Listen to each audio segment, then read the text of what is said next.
Brasília é uma cidade planejada. Tem influência no quadro brasileiro muitíssimo específico, a política. A partir da idealização de João Bosco, Brasília sofreu diversas transformações. A maior delas a fez a capital do Brasil. A partir de 1960, iniciou-se a transferência dos principais órgãos do governo federal para a nova capital, com a mudança das sedes dos poderes legislativo, executivo e judiciário. Lúcio Costa foi o principal urbanista da cidade. Oscar Niemeyer, amigo próximo de Lúcio, foi o principal arquiteto da maioria dos prédios públicos, e Roberto Burle Marx foi o responsável pelo paisagismo. Kubitschek reuniu um grupo de profissionais de uma mesma tendência política. Este grupo tentou desenvolver um modelo de cidade utópica, onde se pretendia eliminar as classes sociais. Por este motivo, a cidade ficou conhecida como a capital da esperança. É claro que tal objetivo não foi cumprido.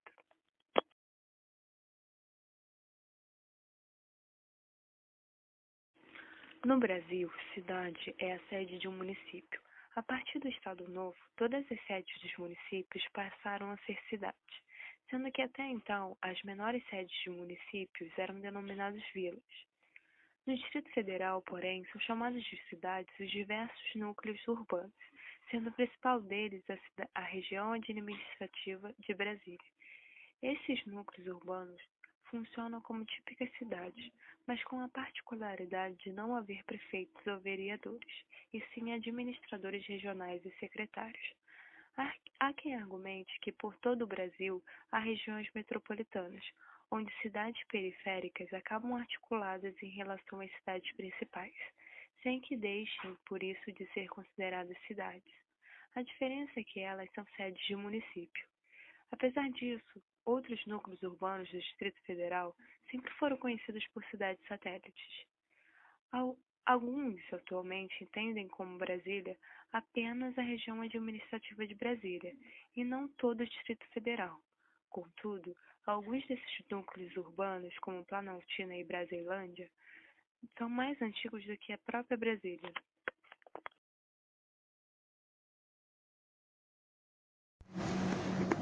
Em consequência dos processos de ordenamento de seu território, ocorreu uma imensa expansão de urbanização para a periferia do Distrito Federal, que deu origem à formação de região metropolitana de Brasília. A região metropolitana de Brasília compreende, além do Distrito Federal, 10 municípios localizados no seu estado de Goiás. Trata-se de uma região que exerce e sofre influência direta da capital federal em diversos aspectos, afetando suas políticas públicas de saúde, educação, transporte, trabalho, assistência social, entre outros. Segundo o IBGE, os municípios da área metropolitana somam quase 24 mil km² e contam com uma população de 3.500.000 habitantes. Dada a proximidade geográfica desses territórios e a relação estabelecida entre seus habitantes e os serviços disponíveis em suas unidades de federação envolvidos, é necessário que as peculiaridades dessa região sejam consideradas quando da formação e implementação de políticas públicas. Brasília é ainda uma região integrada de desenvolvimento, que são as regiões metropolitanas brasileiras que se situam em mais de uma unidade federativa. Elas são criadas por legislação federal específica, que delimita os municípios que as integram. Os municípios delimitados são beneficiados com diversos recursos, como educação, cultura e segurança pública. A centralidade de uma cidade é função, acima de tudo, de sua capacidade de ofertar bens e serviços para outros centros urbanos, estabelecendo desse modo uma área de influência. Essa centralidade é de natureza, acima de tudo, econômica. Uma cidade será tanto mais complexa e possuirá uma posição tanto mais elevada na hierarquia de rede urbana, quanto mais ela possui essa capacidade de ofertar bens e serviços e capturar uma área de influência maior. Dois tipos de situação perturbam essa presunção de correspondência entre complexidade de centro urbano, centralidade e hierarquia de rede urbana. A primeira situação refere-se àquelas cidades que, por serem capitais nacionais, possuem área de influência nacional, mesmo sem serem metrópoles nacionais. É o que acontece com Brasília. Quando se observa o panorama internacional, constata-se que muito comum a cidade capital ser, ao mesmo tempo, a grande metrópole nacional, ou até mesmo uma cidade que concentra um percentual excessivamente grande de população e de economia.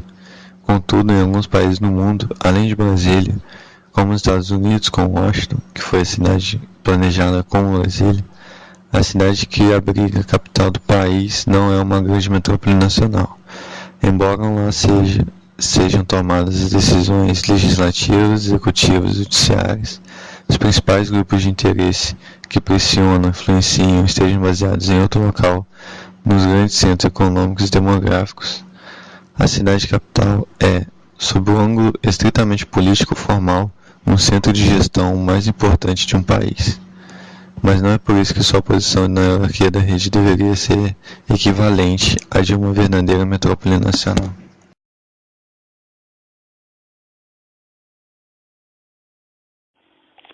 Brasília possui a maior desigualdade de renda entre as capitais brasileiras. Além de ser uma das capitais que mais se registram homicídios para cada 100 mil habitantes no país, é também na periferia da cidade, em Ceilândia, que está localizada a segunda mais populosa favela do Brasil, a Comunidade do Sol Nascente, que, segundo projeções, deve se tornar a mais populosa favela brasileira, superando a Rocinha, no Rio de Janeiro.